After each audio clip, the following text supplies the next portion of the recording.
Baik, assalamualaikum warahmatullahi wabarakatuh. Kembali lagi bersama saya Muhammad Aijil Bakri dengan NPM 2024-12-20-086, berasal dari kelas DTI Prodi Teknik Informatika Angkatan 24 Fakultas Teknik. Di sini saya akan mengerjakan tugas individu dari dosen pengampu Bapak Ibnu Ali, di mana di tugas individunya disuruh mempresentasikan makalah yang sudah dipaparkan kemarin. Baik, saya akan memaparkan dengan judul presentasi filsafat patristik dan skolastik barat. Di sini filsafat patristik dan skolastik barat sudah muncul di abad pertengahan, di abad menuju abad modern. Baik, lanjut. Di sini latar belakangnya menjelaskan bahwa filsafat barat berkembang dari Yunani kuno ke abad pertengahan. Munculnya Kristen membawa paradigma baru pemikiran filsafat digunakan untuk memahami dan membela iman. Lahir dua fase penting, patristik dan skolastik. Menjelaskan bahwa filsafat barat berkembang dari Yunani kuno ke abad pertengahan. Maksudnya agama Kristen membawa paradigma baru di mana sifat digunakan untuk memahami dan membela iman. Dari sini lahir dua fase penting, yaitu patristik dan skolastik. Saya akan menjelaskan satu persatu dari patristik dan skolastik. Lanjut ke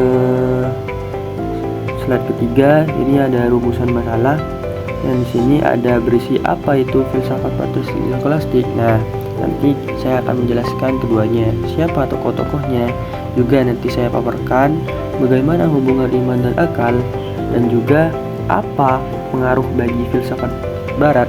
Nah, filsafat patristik dan skolastik di sini saya akan menjelaskannya nanti, terus siapa tokoh-tokohnya juga, dan bagaimana hubungan iman dan akal bisa menjadi filsafat patristik dan skolastik, dan pengaruh-pengaruhnya bagi filsafat barat. Oke, slide berikutnya. Di sini ada tujuan penulisan, yang dimana tujuan yang pertama ini memahami filsafat patristik dan skolastik barat, dan kedua mengenal tokoh dan pemikirannya, dan yang ketiga memahami relasi iman dan akal.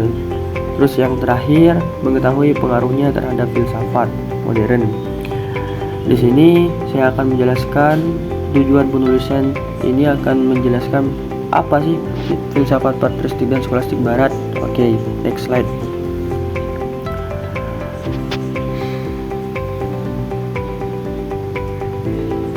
Oke, yang pertama itu ada filsafat patristik. Apa sih filsafat patristik itu? Definisi filsafat patristik. Filsafat patristik adalah aliran filsafat pada abad pertama sampai abad ke-8 yang dikembangkan oleh para bapak gereja untuk menjelaskan, mempertahankan, dan memperkuat ajaran Kristen dengan bantuan akal budi.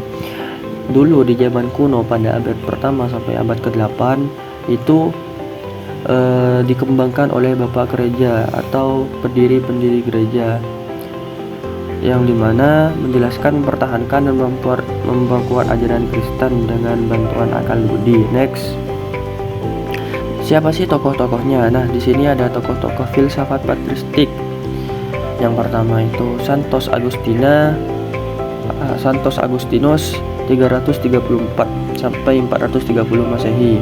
Definisinya, definisi pemikirannya, kebenaran sejati hanya dapat dicapai melalui iman dan ditengahi oleh akal, oleh Tuhan. Terus yang kedua ada Tertullius, definisi pemikiran iman Kristen tidak membutuhkan filsafat Yunani. Dan menurut Origenes, definisi pemikiran kitab suci dapat ditafsirkan secara simbolis dan filosofis.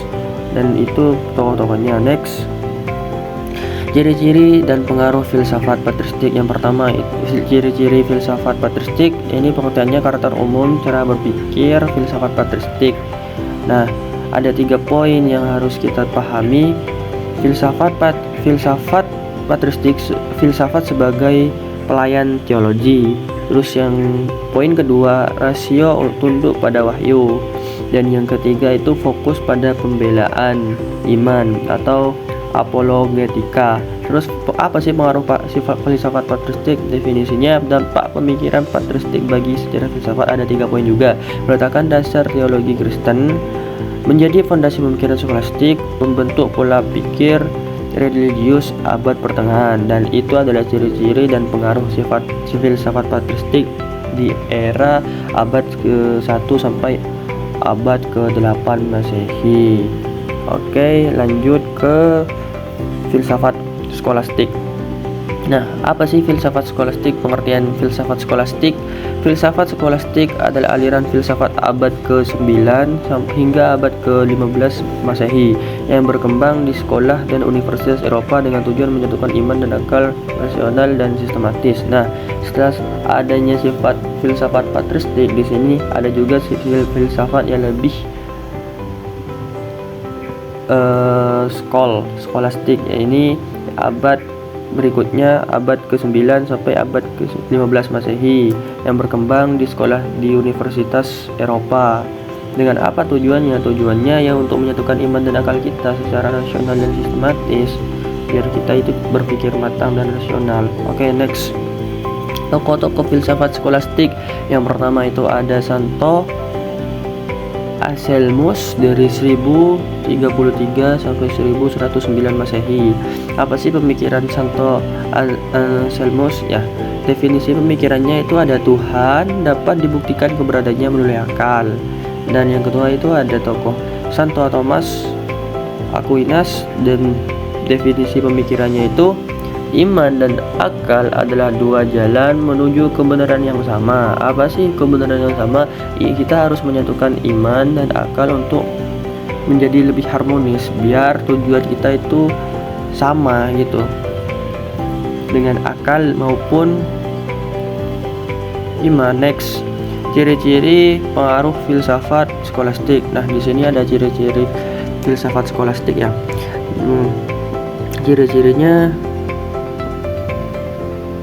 Ciri-ciri filsafat skolastik. Karakter, metode, definisi karakter metode berpikir filsafat skolastik yang ada 3 poin: sistematis dan rasional, menggunakan logika Aristoteles, dialektis, tanya jawab. Dan pengaruh filsafat skolastik, definisi dampak skolastik bagi perkembangan ilmu. Yang pertama itu dasar metode ilmiah modern, pengaruh besar pada teologi Katolik, dan yang terakhir mendorong lahirnya filsafat modern. Sama-sama penting, sama-sama berpengaruh juga filsafat skolastik maupun patristik bagi kehidupan di era dulu, abad pertengahan. Oke, abad pertama. Oke, next, kesimpulannya dari makalah ini, patristik menekankan iman di atas akal, skolastik menyatukan iman dan akal secara rasional. Keduanya membentuk dasar filsafat barat, menjadi jembatan menuju pemikiran modern. Oke, begitu penjelasan dari saya. Oke, terima kasih telah mendengarkan dan mengamati penjelasan saya. Wabillahi taufiq wal hidayah. Wassalamualaikum warahmatullahi wabarakatuh.